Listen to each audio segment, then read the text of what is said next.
Have you ever heard this? Cash is safe. It sounds smart. Smart. It feels responsible. And Because cash doesn't drop 20% in a day like stocks. It doesn't crash. It doesn't give you that gut punch feeling when markets go red.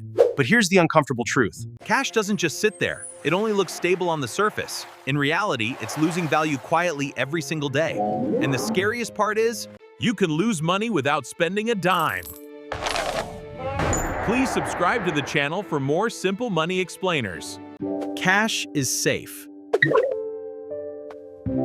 Beat. People say this when they're scared. Scared of the stock market, scared of banks, scared of investing wrong, scared of losing everything. And on the surface, it makes sense. Cash doesn't go down, it doesn't crash, it doesn't swing. But here's the reality.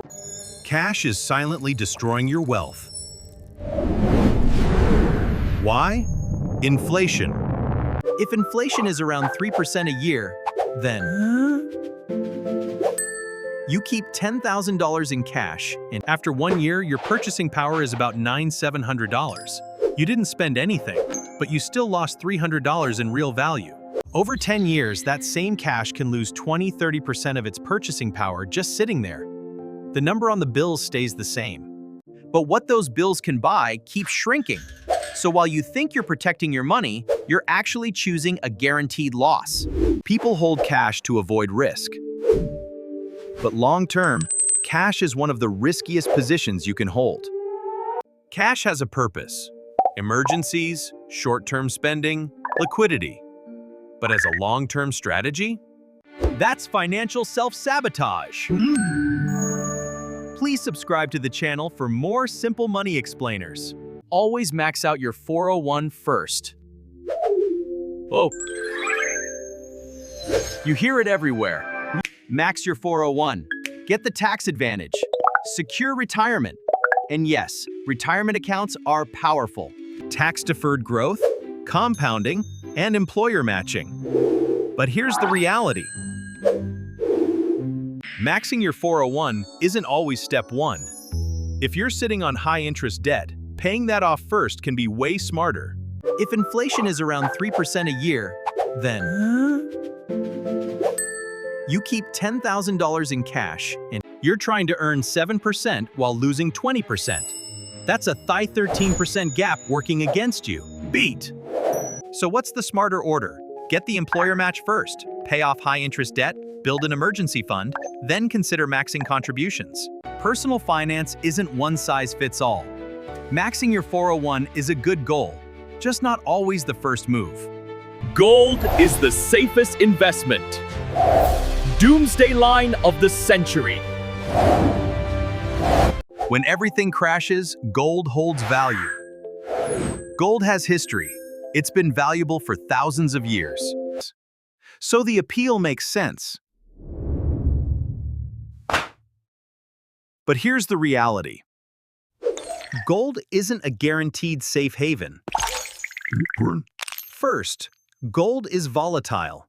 Yes, it can spike during crises, but it can also drop hard and stay down for years. Second, gold produces nothing. No dividends, no cash flow, no income. It just sits there, and you're betting someone pays more later. Over long periods, stocks have historically outperformed gold by a wide margin. So what is gold good for? A hedge, a small piece of a diversified portfolio, protection in certain scenarios. But it's not a set-it-and-forget-it wealth builder. It's not a set-it-and-forget-it wealth builder. Please subscribe to the channel for more simple money explainers. A car is an investment. People say this to justify spending $30K, $40, $50Ks. I'm investing in a reliable vehicle. And sure, you may need a car. It can be necessary. But here's the reality. Not investment. It's a depreciating expense. The second you drive it off the lot, it drops, often 20–30% in the first year. You buy a $40,000 car. A year later, it might be worth $28,000. Then you pay maintenance, repairs, insurance, registration, gas. Then you pay maintenance, repairs, insurance, registration, gas. An investment grows or produces income. Real estate can appreciate, stocks can pay dividends, businesses generate profit. A car mostly does the opposite. It costs money until you sell it for a fraction of what you paid. A car mostly does the opposite. It costs money until you sell it for a fraction of what you paid. Yes, there are exceptions, rare collectibles. But most people aren't buying those. They're buying transportation. Call it what it is, a necessary tool, not an investment. It's a necessary tool, not an investment. Please subscribe to the channel for more simple money explainers. Crypto is the future of money. Get in now! The hype pitch. Crypto will replace traditional currency. Early adopters will be the new millionaires. And yes, some people hit it big. But here's the reality. For every success story, there are thousands of people who lost everything. Crypto is insanely volatile. It can swing 20% in a day. Regulatory moves can wipe out entire coins overnight. And real-world everyday use is still limited. Most people can't pay rent in crypto. Fees can be brutal. It can be slow and clunky. So what is crypto right now? A speculative asset. Maybe it plays a bigger role in the future. But if you're treating it like guaranteed wealth, you're not investing, you're hoping. If you want exposure, fine, treat it like a lottery ticket. Only risk what you can afford to lose, 100%. Please subscribe to the channel for more simple money explainers. You need a financial advisor to invest. Investing sounds complicated, so people assume they need an expert. And that's exactly what the industry wants you to believe. But here's the reality. For most people, investing is absurdly simple. Index funds and ETFs let you buy the whole market in one move. Index funds and ETFs let you buy the whole market in one move. No stock picking, no timing games. Beat, beat, beat. Target date funds go even further. They automatically adjust risk as you get closer to retirement. So why do people still hire advisors? Because they've been convinced it's too hard. When do you actually need an advisor? Complex tax planning, large estates, business transitions, multiple income streams. Real complexity. But if you're just investing for retirement, low-cost funds often do the job. Please subscribe to the channel for more simple money explainers. You need money to make money. Classic excuse. Beat! I'll invest when I have more saved. But here's the reality. You can start investing with $5. Fractional shares change the game. You don't need to buy a full share anymore. Fractional shares change the game. You don't need to buy a full share anymore. And starting small matters more than starting big because beat! Compounding cares more about time than amount. The mistake is thinking the dollar amount matters more than the habit. The mistake is thinking the dollar amount matters more than the habit. Start small, stay consistent, let time do the heavy lifting. You don't need money to make money. You need to start.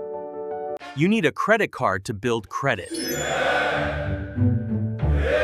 You turn 18 and everyone says, "Get a credit card or you'll have no credit." But here's the reality. Credit cards are one tool, not the only tool. You can build credit through rent reporting programs, utility and phone bill reporting, credit builder loans, becoming an authorized user, student loans, auto loans, personal loans managed responsibly. A credit card can help, but it's not the only path. Please subscribe to the channel for more simple money explainers. Renting is throwing money away. The classic advice. The classic advice. Stop paying rent. Buy a house. Build equity. On the surface, it makes sense. But here's the reality. Buying costs way more than the mortgage. Property taxes, insurance, maintenance, repairs, and huge upfront costs. That down payment could have been invested. And if you're not staying put for 5-7 years, transaction costs can wipe out any equity you build. And if you're not staying put for 5-7 years, transaction costs can wipe out any equity you built. Renting isn't throwing money away. You're buying flexibility, liquidity, and fewer surprise expenses. Buying makes sense when you're settled, the numbers work, and you actually want the responsibility. Please subscribe to the channel for more simple money explainers. Paying off your mortgage early is always smart, though. Being debt-free feels amazing. If your mortgage is 3% and investing can average 7-8% long-term, paying extra more and miss. When does paying it off early make sense? High interest rates, close to retirement, or peace of mind matters more than maximizing returns. High interest rates, close to retirement, or peace of mind matters more than maximizing returns. Sometimes the wrong math choice is the right life choice. Just don't do it blindly. Run the numbers. Please subscribe to the channel for more simple money explainers. Student loans are good debt. They tell you, beat. It's an investment in your future. Sometimes it is. But here's the reality. It depends on the degree, the school, the total cost, and the income you'll realistically earn. $30K for a high-earning path might be fine. $200K for a low-earning path can be a financial trap. The real question isn't, is college worth it? It's, is this degree from this school at this cost worth it compared to what I'll earn? Because $100,000 of education that leads to a $40,000 salary isn't an investment, it's a burden. Please subscribe to the channel for more simple money explainers.